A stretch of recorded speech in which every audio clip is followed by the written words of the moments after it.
శ్రీ గురుభ్యో నమః శ్రీ మాత్రే నమః. స్త్రీలకు ఇక్కడ జుట్టు ఉంటే వాళ్ళకు తిరుగులేదు. ఈ రోజు మనం ఈ వీడియోలో కొన్ని గుర్తుల గురించి, అవి మహిళల యొక్క భాగ్యాన్ని తెలియజేస్తాయి అనే విషయాల గురించి ఇప్పుడు ఈ వీడియోలో మనం తెలుసుకుందాం.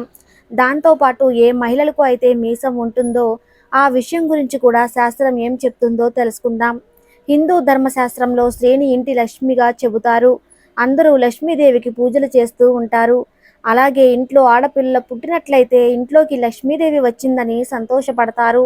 దానితో పాటు ఆడపిల్ల పెద్దదైన తరువాత ఆమెకు వివాహం జరిగి మొదటిసారి అత్తారింట్లో అడుగు పెట్టినప్పుడు ప్రజలందరూ కూడా లక్ష్మీదేవి మీ ఇంటికి వచ్చిందని, స్త్రీని లక్ష్మీ స్వరూపంగా భావించారని పురాణాలు చెబుతున్నాయి. అలాగే ఆడపిల్ల కూడా తమ తల్లిదండ్రుల కోసం సౌభాగ్యాన్ని తీసుకొని వస్తుంది. సాముద్రిక శాస్త్రంలో సౌభాగ్యవతి అయిన స్త్రీల కోసం కొన్ని విశేషాలు చెప్పబడ్డాయి. ఈ ప్రపంచంలో స్త్రీకి చాలా విశిష్టత ఉంది. ఆమె కొత్త జీవితానికి మూలాధారం అవుతుంది. ఏ ఇంట్లో అయితే స్త్రీలకు గౌరవ మర్యాదలు ఇవ్వబడతాయో ఆ ఇంట్లో లక్ష్మీదేవి స్థిర నివాసం ఉంటుంది. అలాగే ఈ వీడియోలో మనం స్త్రీలకు ఉన్న కొన్ని సంకేతాల గురించి ఇప్పుడు తెలుసుకుందాం. ముందుగా మన ఛానల్ని జై శ్రీకృష్ణ అని కామెంట్ చేసి ఈ వీడియోని లైక్ చేయటం మర్చిపోకండి. మొదటి విషయం ఏమిటంటే, మెరుస్తూ ఉన్న గోళ్ళు చాలా అందంగా మెరుస్తున్నట్లుగా ఉంటాయి. లైట్ గులాబీ రంగులో మెరుస్తూ గోల్డ్ కలర్లో ఉన్న స్త్రీ తన కుటుంబాన్ని, తన పిల్లలను ఎప్పుడు కూడా ధ్యాస పెట్టి బాగా చూసుకుంటూ ఉంటుంది. మంచి చరిత్రను కలిగి ఉంటుంది. పూర్తి ఇష్టంతో తన పనులను చేస్తుంది. ఏ స్త్రీకి అయితే కాలు మధ్య వేలు పెద్దగా ఉంటుందో ఆమె దౌర్భాగ్యశాలి అవుతుంది. అటువంటి స్త్రీ వివాహం చేసుకొని ముందు మీరు బాగా ఆలోచించవలసి ఉంటుంది. ఏ స్త్రీకి అయితే ఎడమ బుగ్గ పైన పుట్టుమచ్చ ఉంటుందో ఆమె రకరకాల పండ్లను ఇష్టపడుతూ ఉంటుంది. తన పూర్తి కుటుంబాన్ని కూడా చాలా శ్రద్ధగా చూసుకుంటూ ఉంటుంది. తను చాలా బాగా వంట చేస్తుంది. ఆ కారణంగా తన కుటుంబం ఎప్పుడు కూడా ఆమె వలన చాలా సంతోషంగా ఉంటారు. ఏ మహిళలకు అయితే ముక్కు పొడవుగా ఉంటుందో వారు ఎంత పెద్ద కష్టమైనా కూడా శాంతియుతంగా పరిష్కరించుకొని తెలివితేటలను కలిగి ఉంటారు. ఆ స్త్రీలకు ఖర్చు చేయటం అంటే కూడా చాలా ఇష్టం. కానీ వీరు ఖర్చు పెట్టిన ధనం ఎప్పుడు కూడా వృధా అవ్వదు. ఏ స్త్రీకి అయితే చేతివేళ్లు పొడవుగా ఉంటాయో వారు చాలా బుద్ధిమంతులు. వారికి చదవడం అన్నా రాయడం అన్నా చాలా ఇష్టం. ధనాన్ని చాలా పొదుపుగా ఉపయోగిస్తూ ఉంటారు. తన కుటుంబము, తన భర్త వల్ల చాలా సంతోషంగా ఉంటారు. ఏ మహిళ పాదాలు అయితే గులాబీ రంగులో కోమలంగా ఉంటాయో, పూర్తిగా వికసించినట్లు ఉంటాయో ఆ మహిళలు తను ప్రేమించిన వారిని లేదా తన భర్తను చాలా సంతోషంగా చూసుకుంటుంది. ఎవరైనా పురుషులు ఇటువంటి స్త్రీని వివాహం చేసుకున్నట్లయితే వారు ఎప్పుడూ కూడా చాలా సంతోషంగా ఉంటారు. తన భార్య వలన తనకు ఎప్పుడూ కూడా ఎటువంటి బాధ ఉండదు. సాముద్రిక శాస్త్రం ప్రకారం మహిళల యొక్క అరికాలలో చాలా రహస్యాలు రాయబడి ఉన్నాయి. ఎవరికైతే అరికాలలో త్రికోణాల గుర్తులు ఉంటాయో ఆమె చాలా శుభ్రత మరియు బుద్ధిమంతురాలు అయిన స్త్రీ అవుతుంది. తను ఈ కార్యాన్ని అయినా కూడా చాలా సులువుగా, సునాయాసంగా, సంతోషంగా చేయగలుగుతుంది. అటువంటి స్త్రీని వివాహం చేసుకున్న పురుషులు ఎప్పుడూ కూడా తమ జీవితంలో నిరాశను చెందరు. తమను అర్థం చేసుకునే భార్య లభించింది అని చాలా సంతోషిస్తారు. ప్రతి పనిలోనూ కూడా భర్తకు సహాయకరంగా ఉంటుంది. ఏ స్త్రీ అరికాలు అయితే త్రికోణాలు ఉంటాయో వారు భాగ్యశీలులు అవుతారు. చాలామంది స్త్రీలకు పెద్ద పెద్ద కళ్ళు ఉంటాయి.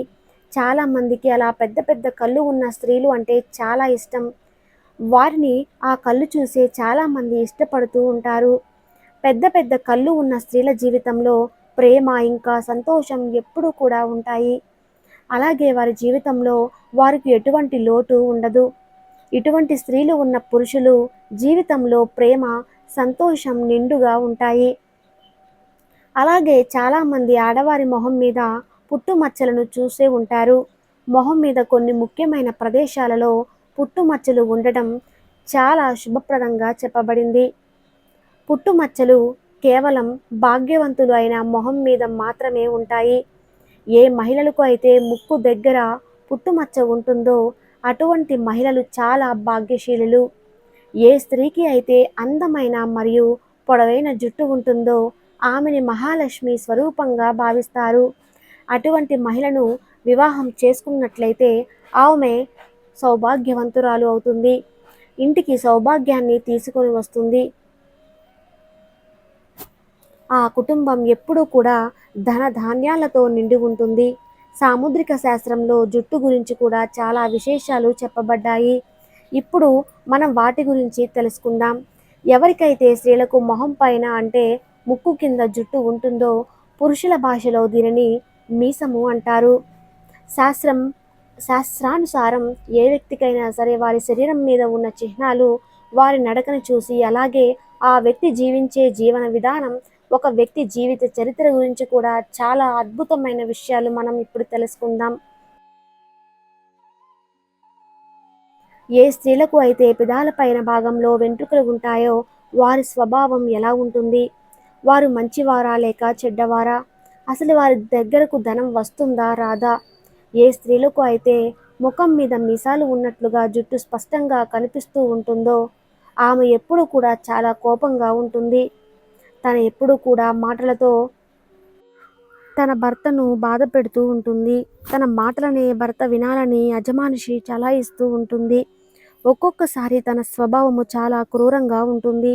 తన మాటలను ఎదుటివారు వినాలి, లేదంటే ఎక్కడ వరకైనా వెళ్ళడానికి తను సిద్ధంగా ఉంటుంది. అటువంటి స్త్రీలతో పూర్తి కుటుంబాన్ని చేతులకు తీసుకొని తమ మాటపైనే నడవాలి అని అనుకుంటారు. ఒకవేళ వారి మాట వినకపోతే కోపాన్ని చూపిస్తూ ఉంటారు. అటువంటి స్త్రీలు పూర్తి కుటుంబాన్ని కూడా సరిగ్గా హ్యాండిల్ చేయలేరు.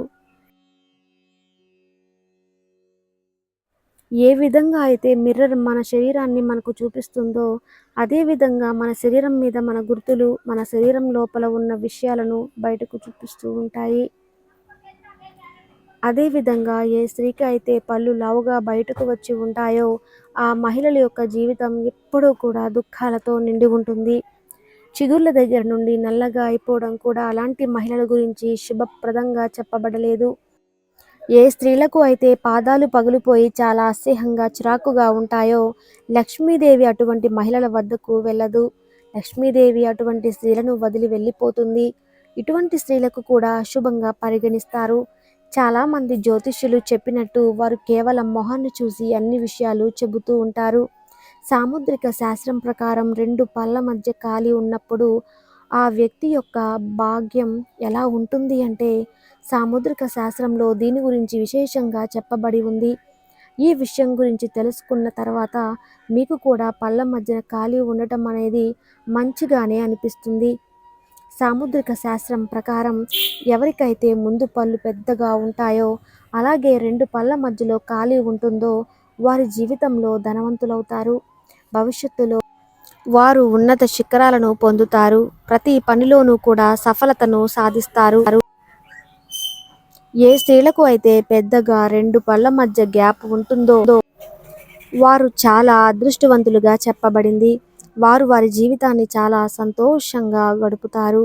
వారు ఎటువంటి ఇబ్బందులకు కూడా కలగకుండా వారి జీవితాన్ని చాలా ప్రశాంతంగా సంతోషంగా గడపాలి అని అనుకుంటారు. సమయాన్ని బట్టి అందుకు సాగాలి అని అనుకుంటూ ఉంటారు. ఈ రెండు పళ్ళ మధ్య గ్యాప్ ఉన్న వారిని ఎవరైతే పెళ్లి చేసుకుంటారో వారి జీవితాన్ని కూడా వీరు సుఖం చేస్తారు. వీరి భాగ్యం వలన వీరి భర్త జీవితంలో కూడా పరివర్తన వస్తుంది. వీరిని ఒక శక్తి భాండాగారంగా కూడా చెప్పవచ్చు. వీరి ఎనర్జీ ఎప్పుడూ కూడా తగ్గదు. ఎంత పని చేస్తున్నా కూడా విసుగు అనేది ఎప్పుడూ కూడా తగ్గదు. వీరికి వండటం అన్నా తినటం అన్నా చాలా ఇష్టం. అందువల్ల వీరికి ఎటువంటి ఇబ్బందులు కూడా ఉండవు. వారి కుటుంబంలో కానీ వారి చుట్టుపక్కల ఉన్న వారితో మంచి సంబంధాలను పెట్టుకుంటారు.